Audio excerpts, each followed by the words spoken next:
आ रही है। मैं दोबारा ट्राई करता हूँ जी, स्टैंड बाय।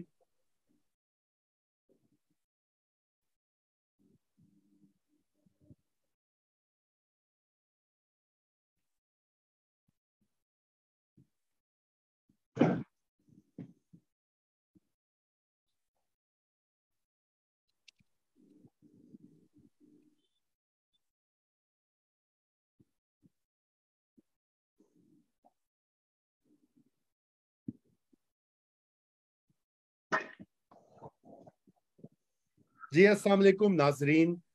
खबर से आगे और नया दौर में आपको वेलकम।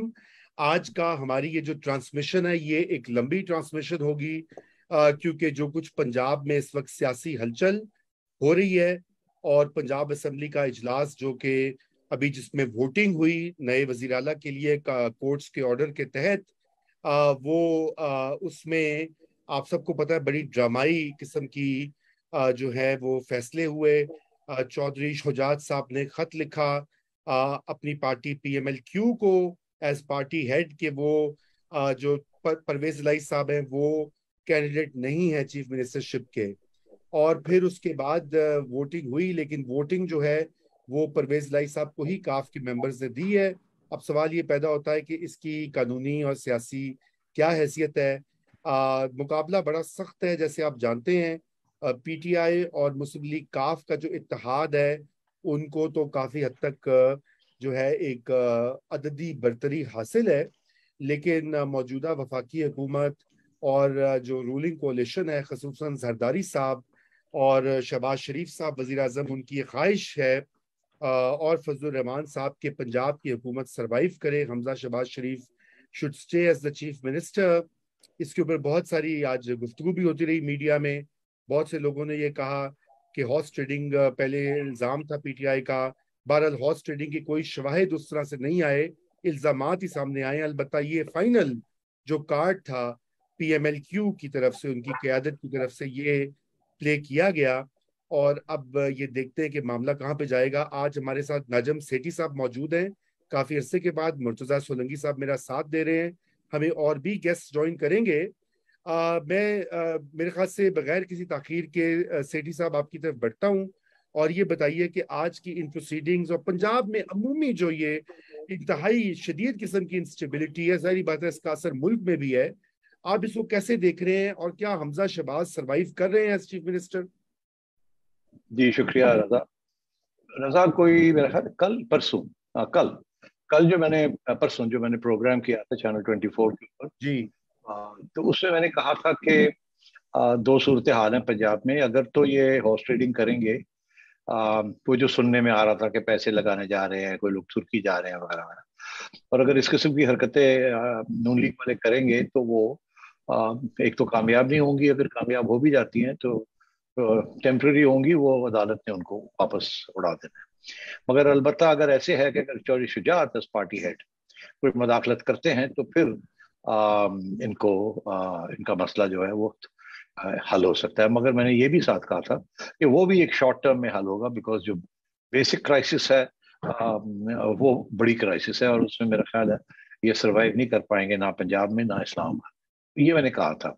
तो आज जो सूरत हाल हुई है उसमें हॉर्स ट्रेडिंग तो नहीं हुई, मगर चौधरी शुजात की तरफ से एक इंटरवेंशन हुई है, जिसकी वजह से एक तासुर पैदा हो गया है कि पार्टी हेड ने अपने पार्लियामेंट्री पार्टी के लोगों को कहा है कि आपने वोट नहीं डालना परवेज इलाही के लिए, क्योंकि vote for Pervez Elahi is a vote for Imran Khan, और मैं नहीं चाहूंगा कि हम इमरान खान के लिए वोट करें। तो इस सूरत हाल में नून लीग वाले बड़े खुश हो गए और उनका ये ख्याल है, क्योंकि पार्टी हेड का जिक्र आता है आइन के अंदर कि पार्टी हेड ये कर सकता है, पार्टी हेड वो कर सकता है, और अगर पार्टी हेड जो है वो उसके इंस्ट्रक्शंस के बरक्स पार्लियामेंट्री पार्टी के लोग वोट करते हैं तो वो डीसीट हो सकते हैं और वो उनका वोट भी काउंट नहीं होगा आफ्टर जो अभी जो हाल ही में सुप्रीम कोर्ट की जजमेंट आई है। अच्छा, तो अब सूरत हाल ये है कि आज जो हमने सुना है वो यही कि परवेज इलाही साहब को परवेज इलाही साहब की पार्लियामेंट्री पार्टी ने वोट दे दिया है, या अभी हो रहा है ऐसे दे दिया है। इसका ये मतलब है कि आज के जो इलेक्शंस हैं वो on the face of it वो परवेज इलाही जीत जाएंगे, अगर उनको ये 8-10 लोगों ने वोट डाल दिया है। मगर क्या इसको फिर वो चाहे चैलेंज होगा, और इस दफा चैलेंज नून लीग करेगी, और वो सहारा लेगी आइन का और सुप्रीम कोर्ट की जजमेंट कि आइन ये कहता है कि पार्टी हेड का ये राइट्स है और वो ये कर सकता है, वो ये कर सकता है।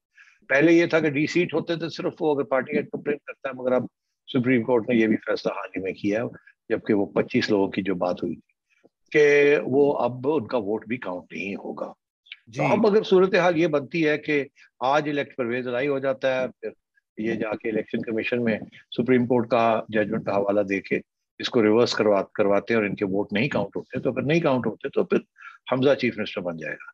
यहाँ तक तो बात चल रही है, मगर अब इसमें आगे जो वकला हजरात हैं वो अब हड्डियां अड़ा रहे हैं। वो ये कह रहे हैं कि नहीं, आ, इसके बावजूद के पार्टी के हेड ने एक फैसला किया है और उनको पाबंद किया कि आप वोट नहीं करेंगे उसके लिए, पार्टी के पार्लियामेंट्री लीडर के लिए।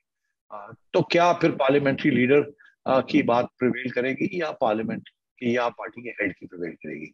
मुझे इस पर क्लैरिटी नहीं है। मुझे कुछ वकील कह रहे हैं कि नहीं पार्टी हेड प्रिवेल करेगा, कुछ कह रहे हैं नहीं पार्टी लीडर जो पार्लियामेंट्री पार्टी लीडर जो है उसकी जो हिदायत है वो ही काउंट करेगी, और सूरत हाल जो है ये परवेज इलाही के हाथ में ही रहेगी इवन आफ्टर द अपील। तो ये सूरत हाल है। अब इसमें कानूनी किस्म के नुक्ते उठाए जा रहे हैं। तो जी। इसलिए इससे आगे मैं मेरा कहना आपको कुछ मुनासिब नहीं आ, होगा।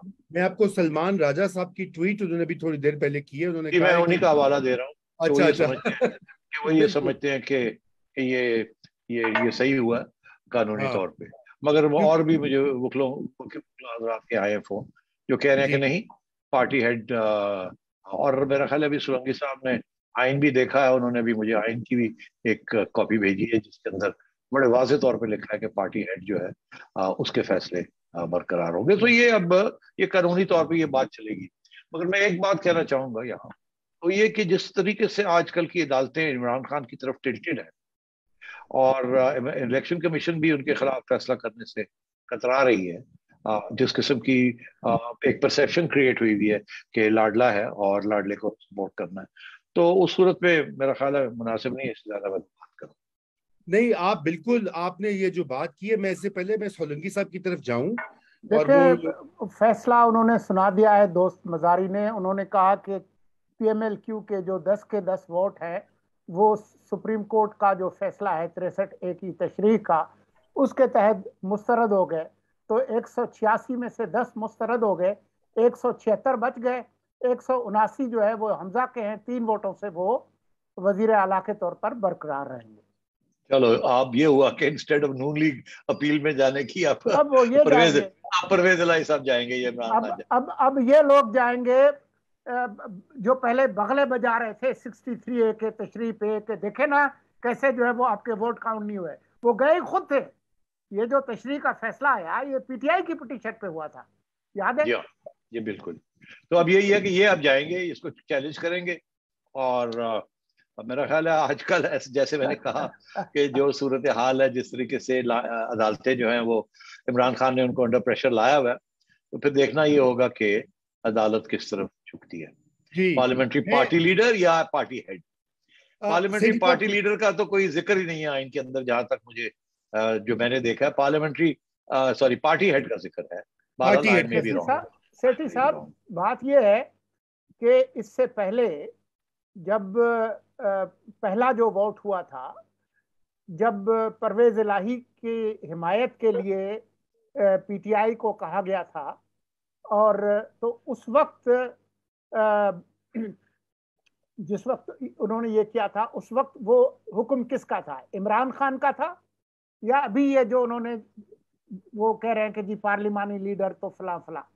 उस वक्त फैसला इमरान के ही कहने पे ये लोग डी सीट हुए थे ना, जब वो नहीं इलेक्शन मेरा ख्याल है कमीशन। वहां जो मुझे याद पड़ता है वहां भी कंफ्यूजन थी कि नून लीग का ये कहना था कि इमरान खान को ये खत लिखना चाहिए था।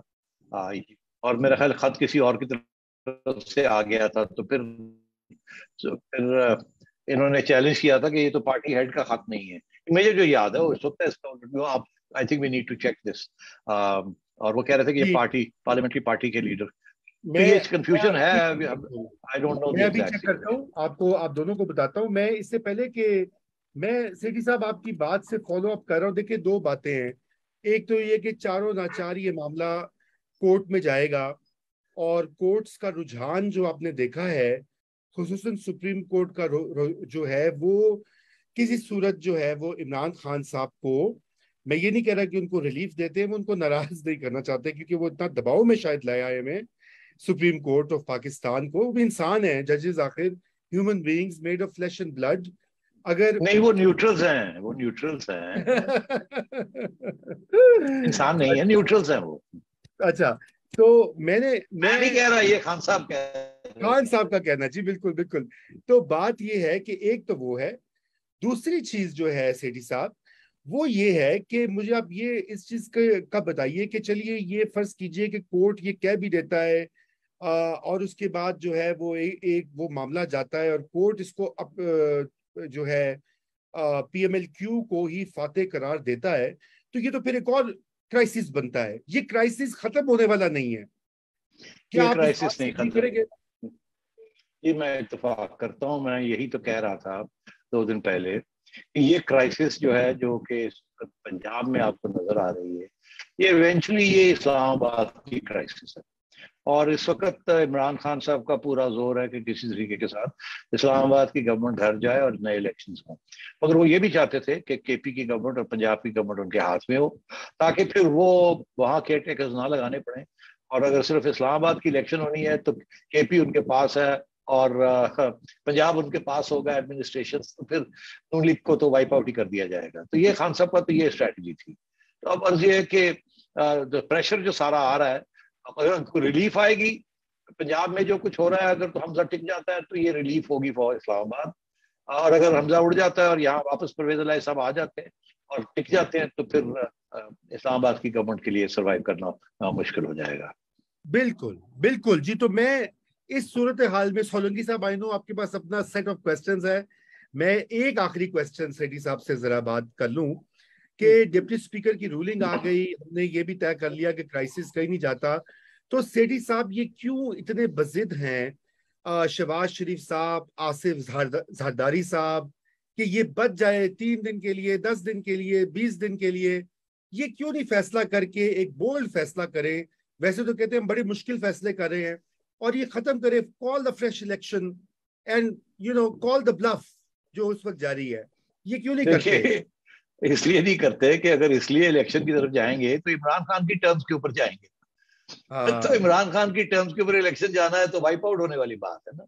अभी हाल ही में आपने देखा आफ्टर द बाई इलेक्शंस, तो इस स्टेज पे जबकि परसेप्शन ये क्रिएट हुई हुई है कि एस्टैब्लिशमेंट जो है वो नून लीग और पीडीएम के साथ नहीं है, उनको बैकअप नहीं दे रही, इमरान को अपोज नहीं कर रही, इमरान अभी भी लाडला है और इमरान अभी जीता है पंजाब में। अभी आप देखिए सारे जो तबसरे हो रहे हैं वो तो यही कह रहे हैं जी कि नून लीग फारग हो गई है, इमरान विल स्वीप। तो इस सूरत हाल में आप अगर बैठे हो तो आप क्या सोचें कि क्लिंग ऑन टू पावर के इन द होप के शायद कोई हालात बेहतर हो जाए या हमारे लिए कोई नई डेवलपमेंट्स हो जाएं जो हमें सूट करे, या आप हैंड्स अप करके और चले जाएं। याद रहे कि जब ये फैसला इन्होंने किया था 23 मई को, कि जी जब इमरान खान ने ये धमकी दी कि मैं अब लॉन्ग मार्च करने लगा हूं, उससे पहले मैंने आपसे कहा कि शहबाज शरीफ साहब तैयार थे रिजाइन करने के लिए, फैसला जी हो चुका था। और जब बिल्कुल। इमरान ने कहा कि मैं लॉन्ग मार्च करने लगा हूं, तो इन्होंने ये कहा कि अब अगर हम छोड़ के गए तो ऐसे लगेगा we left under Imran Khan pressure, हम कमजोर हैं, वो मजबूत है, हम भाग गए। और भागने वाले लोगों को कोई नहीं पसंद करता, तो इसलिए ये डट गए हैं। अब वो डटने के साथ तो और भी मुश्किलात पैदा हो गई है ना, क्योंकि जो मुश्किल फैसले कर रहे हैं वो उसकी जिम्मेदारी लेनी पड़ रही है और आवाम को मुश्किल फैसले पसंद नहीं है। तो they are caught between a rock and a hard place, and damned if they do and damned if they don't. मगर at the end of the day मैं ये समझता हूँ कि अगर मेरे से कोई एडवाइस ले तो मैं इनको यही कहूंगा कि अगर आपको कोई स्पेस मिलती है, थोड़ी सी भी स्पेस मिलती है एक नया बयानिया बनाने की, कि हमें इमरान ने नहीं निकाला, हम आए थे एक आईएमएफ के साथ प्रोग्राम करने के लिए और डिफॉल्ट को रोकने के लिए, हमने वो कर दिया। अब हम जा रहे हैं in free and fair election. जो इस मुल्क के प्रॉब्लम्स हैं वो 5 साल में शायद जाके इसको हल हो सके। ये 2 साल, 1 साल, 1.5 साल की बात नहीं है, एक फ्रेश मैंडेट की जरूरत है। आप अगर समझते हैं कि इमरान खान ये मसले हल कर सकता है, हम समझते हैं उसी ने तो क्रिएट किए हैं, तो अगर आप समझते हैं कि इसके बावजूद आपने उनको वोट देना तो दे दें, हम बाहर बैठ जाए। और अगर आप हाँ समझते हैं कि हमने हम इसको ठीक कर सकते हैं, जैसे कि हमने ये जिम्मेदारी उठाई, अपनी बदनामी भी की और ये IMF के प्रोग्राम को अब साइन किया और ये जो डिफॉल्ट होने जा रहा था इसको रोक दिया। अब आगे जो आ रहे हैं, केयरटेकर्स आ रहे हैं, जो भी इलेक्शन जीत के आए वो इसको हल करे तो ठीक है फिर।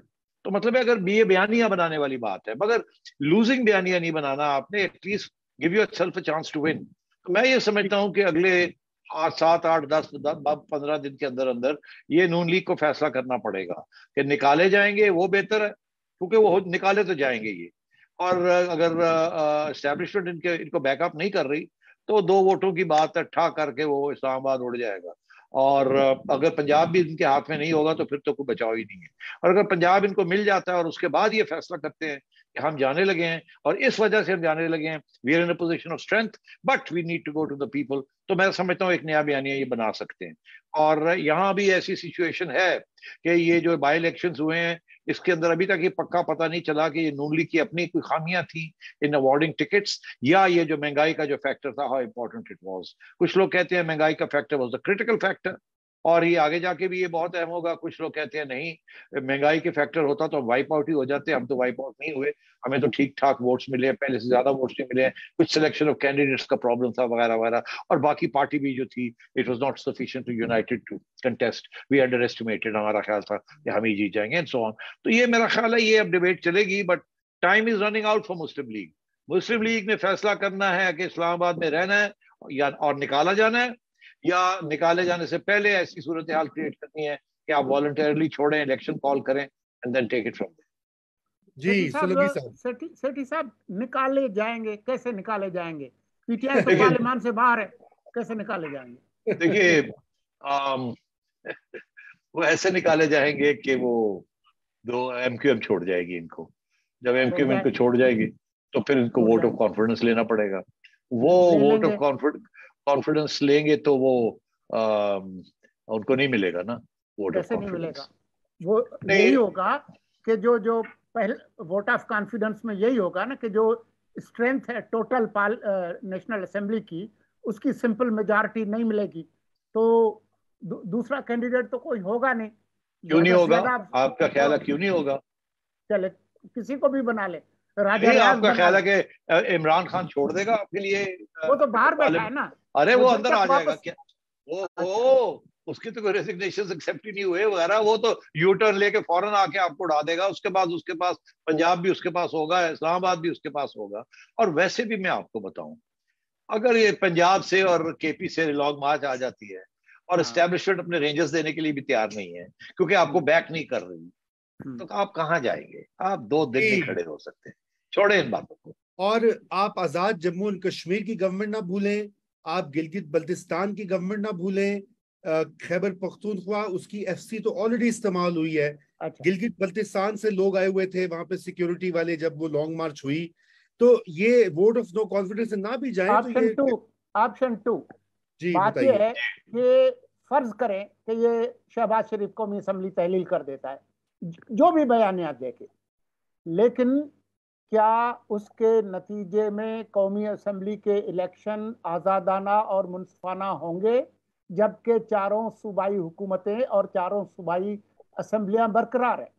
देखिए यही तो सवाल नवाज शरीफ कहता है। वो कहता है कि हम तो आज छोड़ने के लिए तैयार हैं, हमें चारों असेंबलियां डिसॉल्व करें, मुझे वापस आने दे, लेवल प्लेइंग फील्ड की प्ले करें और इलेक्शन करवा लें under the aegis of the election commission, judiciary, army, जिसको चाहे उनके अंदर आप इलेक्शन करा लें। मगर मतलब ये क्या कि मेरे हाथ आपने बांध दिए एक कामा के ऊपर और उधर उसको वो धंधना रहा है, उसके ऊपर लाडला है अभी भी। ये कोई फेयर इलेक्शन तो ना हुई।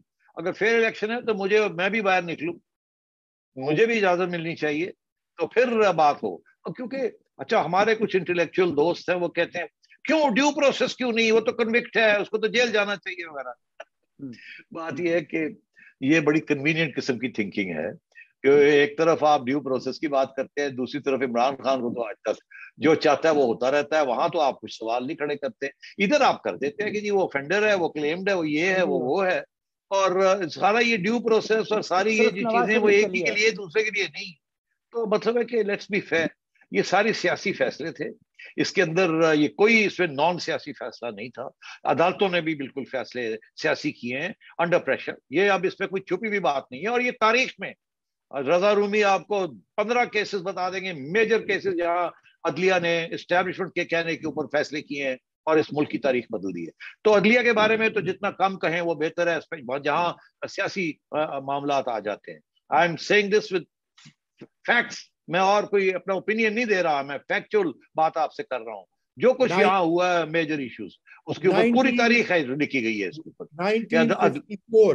1954 से 2022 तक ये कभी ना खत्म होने वाला सिलसिला है। Let's be fair and direct. तो इसलिए मैं ये कह रहा हूँ कि तो ये सिनारियो में फिर अगर सबको तो अगर वो ना हुआ तो ये फ्री एंड फेयर इलेक्शन तो नहीं होगी ना। ये तो फिर वही होगी जो पहले आपने आरटीएस सिस्टम के जरिए की है। इस दफा आपने लोगों को निकाल के बाहर करके और आपने एक अधूरी सी एक जगह पे इलेक्शन करा ली है, और बाकी जो है सारी एडमिनिस्ट्रेशन जो है वो इमरान खान के हवाले देती है कि वो मैनेज कर ले।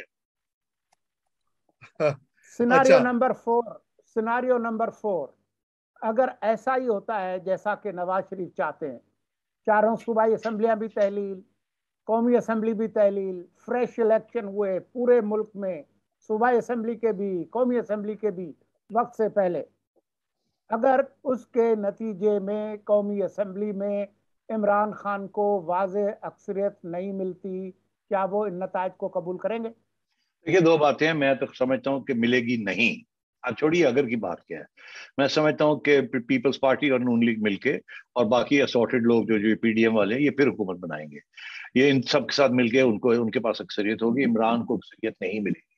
ये तो पहला मेरा ये प्रेडिक्शन है, इसको जरा क्लिप को याद रखिए। दूसरी बात ये है कि अगर ऐसे होगा तो ये सारा सिस्टम रिवर्स करके वहीं आ जाएगा, और फिर इमरान खान उस सूरत में ना कोई लॉन्ग मार्च कर सकेगा, ना उसकी वो क्रेडिबिलिटी होगी जो आज है। याद रखिए कि जिस दिन इमरान खान को निकाला था, he was extremely unpopular. Noon league और पीडीएम वाले बड़े पॉपुलर थे। उस वक्त इलेक्शन करा लेते तो इन्होंने पीडीएम ने स्वीप कर जाना था, मगर 3 माह के अंदर पीडीएम की गलतियां, इनकी से बहुत गलतियां हुई हैं, एक से बाद दूसरी, दूसरी के बाद तीसरी। अब वो लिस्ट भी करना चाहें तो हम कर देंगे, मैं करता रहा हूँ साथ इनके। और इमरान खान हैज रीबाउंडेड बैक और विद अ बैंग। तो अब ये है कि it's a tricky situation right now. मगर अगर वो जो आप सिनारियो पेश कर रहे हैं, जो मैं समझता हूँ होगा नहीं, कि ऐसी सूरत हाल हो कि जनाब चारों सूबों में और फेडरल गवर्नमेंट के इलेक्शन एक ही वक्त, अब ना इमरान खान मानेगा ना ऐसी सूरत हाल। ये तो उसी सूरत में हो सकता है कि कोई ग्रैंड रिकंसिलिएशन काउंसिल बने, जिसके अंदर एक ये एजेंडा हो कि इस किस्म की इलेक्शन करानी है, दूसरा ये भी हो कि एक नया चार्टर ऑफ डेमोक्रेसी बने, और वो charter of democracy between Imran Khan and Nawaz Sharif हो, जैसे नवाज शरीफ और बेनजीर का हुआ था, जिसके अंदर मोटे मोटे इश्यूज जो हैं कि restoration of the powers of the prime minister pre eminent, and the cutting down of the powers of the Supreme court and the arm forces. Supreme court भी बिल्कुल मतलब है कि इट्स बिकम गॉड ऑलमाइटी। मतलब है वो उनको तो वो तो आइन लिखना शुरू कर दिया उन्होंने। तो आई थिंक पार्लियामेंट्री डेमोक्रेसी की जो रेस्टोरेशन है दैट वुड बी नेसेसरी, और वो इमरान खान और नवाज शरीफ साहब मिलकर कर लें। और मैं तो ये भी कहूंगा कि वो जो भी अमेंडमेंट्स करनी है जहां जहां वो हो सकती है, और पहला राउंड जो है to benefit from those amendments वो इमरान खान को दिया जाए। मियाँ साहब बाहर बैठे, इमरान खान को कहें ये लें चार्टर ऑफ डेमोक्रेसी, ये लें power, you have now full power, अब आप डिलीवरी करें इकोनॉमिक्स की and so on so fourth, हम बैठते हैं बाहर।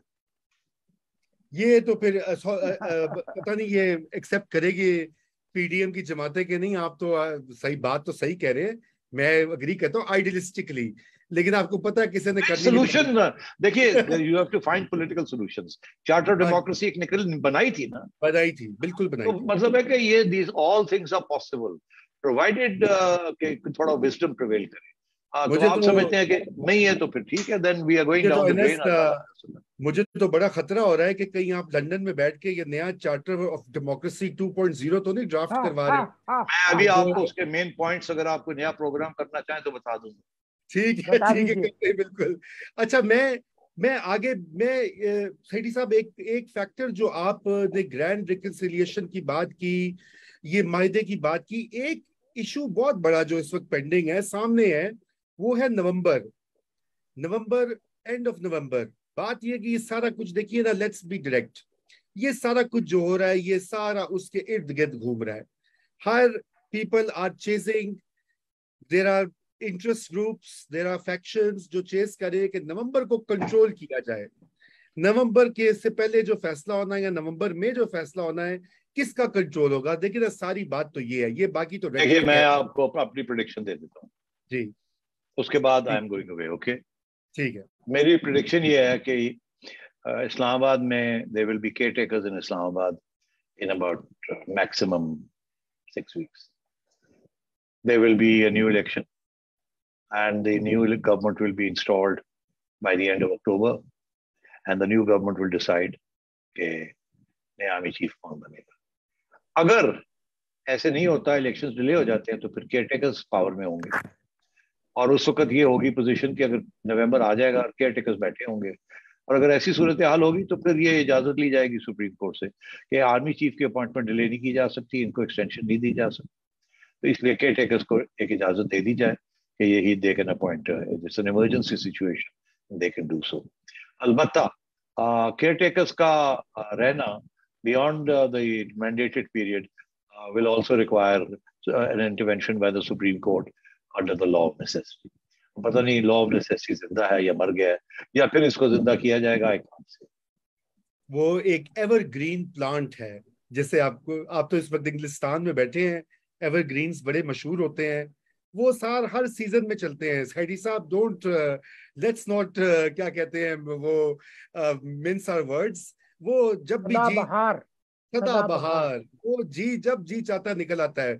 अच्छा, तो अब मुझे जाने दे, आपको मैं जाने दे रहा हूँ, लेकिन एक आखिरी चीज मुझे अब ये बताइए। नहीं, मैंने मेरा एक सवाल है सेठी साहब। हाँ, मेरा एक सवाल है। मेरी इतला ये है, वक्त जो है, सारा टाइम जो है वो रजा ने ले लिया। ओह आई एम सॉरी सोलंकी साहब। जल्दी जल्दी जल्दी। इंडिपेंडेंट मेरी इंफॉर्मेशन है, आपसे तो मेरी बात ही नहीं हुई कई दिनों से, कि मियां साहब इस पूरी चीज पे बड़े खफा हैं और वो बिल्कुल पसंद नहीं करेंगे जो कुछ हो रहा है, जो कुछ इस वक्त हो रहा है। हमें ये बताइए कि क्या मियां साहब इसमें डायरेक्टली इंटरवीन करके वापस आने का फैसला कर सकते हैं और उनकी क्या आगे हिकमत अमली होगी? देखिए, मतलब कोई एडवेंचर तो नहीं करना ना मियां साहब, जाहिर है सूरत हाल देख के ही फैसला होगा। मगर अगर इलेक्शन में जाना है जिस सूरत में भी, तो फिर नून लीग के कोई चांसेस नहीं है विदाउट अच्छी फाइट पुट अप करने के विदाउट मियां नवाज शरीफ। तो फिर नवाज शरीफ साहब को ये फैसला करना पड़ेगा कि एस्टैब्लिशमेंट पसंद करती है या नहीं पसंद करती, उनको जाना पड़ेगा वापस। और उससे पहले अगर ये हुकूमत उनके लिए कोई ऐसे रास्ते खोल सकती है ताकि उनको कोई ज्यादती ना हो उनके साथ, तो आई थिंक वो तैयार है साइकोलॉजिकली। बट मेरा ख्याल है कि अभी वापसी जाने में वक्त है। उसकी वजह यह है कि ये सारे इश्यूज जो हैं ये पहले सॉल्व होंगे। अगर इलेक्शन ही नहीं होने तो उन्होंने क्या करने जाना है। ये मतलब है अगर ये टिक जाती है गवर्नमेंट फॉर वन रीजन और अनदर और ये बोझ उठाती है और बाजवा साहब इनको रहने देते हैं और इमरान खान साहब इनको गिरा नहीं सकते, मतलब बहुत से इफ्स एंड बट्स हैं, तो फिर मियां साहब बैठे रहेंगे। और अगर ये गवर्नमेंट गिर जाती है और एक नए या खुद छोड़ देते हैं और नए इलेक्शन की तरफ जाते हैं, तो फिर मियां साहब को वापस जाना पड़ेगा। Full stop. जी सोलंकी साहब, मेरा सवाल, सेठी साहब, कल इमरान खान ने एक तकरीर की और एक दफा फिर उन्होंने chief election commissioner Sikandar Sultan Raja का नाम लेकर कहा कि ये बददियानत है और इनके तहत जो भी इलेक्शन है मैं कबूल नहीं करूंगा। आज उन्होंने इलेक्शन कमीशन ने कैमरा के थ्रू उसका पूरा रिकॉर्ड मंगाया है और तर्जमान ने कुछ देर पहले ये कहा है कि हम इस पे एक्शन लेंगे और हम बताएंगे कि कौन दयानतदार है और कौन नहीं है। इमरान खान की दयानतदारी से मुतल्लिक एक केस उनके पास है जिसका भी फैसला आना है। ये वो खास फैसला नहीं आएगा, वो बड़ी बातें हैं। वो जो पैसे अकाउंट फॉर नहीं किए गए वो सारे गवर्नमेंट कहेगी हमें दे दें। एटलीस्ट इलेक्शन कमीशन ये कहेगी। मेरा नहीं ख्याल इलेक्शन कमीशन इमरान खान को कोई लंबी ठाप लगाएगी। वो गवर्नमेंट पे आ जाएगा। गवर्नमेंट अगर फिर करना चाहेगी तो वो सुप्रीम कोर्ट पे चैलेंज हो जाएगा। तो मैं समझता हूँ खान साहब अभी भी लाडले हैं, इसके बावजूद कि इलेक्शन कमीशन ने उन्होंने इलेक्शन कमीशन की बड़ी बेइज्जती की है, चीफ इलेक्शन कमिश्नर की बड़ी बेइज्जती की है, और आज जिस किस्म की ये बातें कर रहे हैं कि हम नहीं मानते उनके अंदर इलेक्शन वगैरह, ये अपने ऑप्शंस जो है उनको तकड़ा कर रहे हैं। जब तक एस्टैब्लिशमेंट इस गवर्नमेंट को बैक नहीं करेगी, जब तक ये गवर्नमेंट ये लाडलापन इनका खत्म नहीं करेगी, जब तक सुप्रीम कोर्ट ये लाडलापन खत्म नहीं करेगा, he will remain a threat to the establishment, to the established political system, to the system of democracy and parliamentary democracy जो इस वक्त है, उनके ज़हन में क्या है, वो फिर एक और डिस्कशन हो सकती है, किस किस्म का सिस्टम चाहते हैं और किस किस्म का पाकिस्तान चाहते हैं। देखिए जी, मैं आपको ये बता दूं, सोलंकी साहब, सेठी साहब की बात को आगे बढ़ाते हुए, अगर कुछ होना होता, 4 महीने होने को हैं, कि आप तो सिकंदर राजा की फिक्र करें, आर्मी चीफ के बारे में क्या क्या कहा, कभी आपने सुना है कोई वजीर आजम, civilian prime minister, army chief को जो बातें और उसकी टीम जो बातें कर रही है, ये तो मैं कहता हूँ सबर का मुजाहरा हो रहा है उधर से, दूसरी साइड से, या सबर हो रहा है या लाडलापन है, 2 ही एक्सप्लेनेशन है, there is no third explanation. बहरहाल, जी बिल्कुल, thank you so much for joining us. इंशाल्लाह वेलकम, आपको दोबारा भी हम इनवाइट करेंगे जी। ऑलराइट जी, थैंक यू।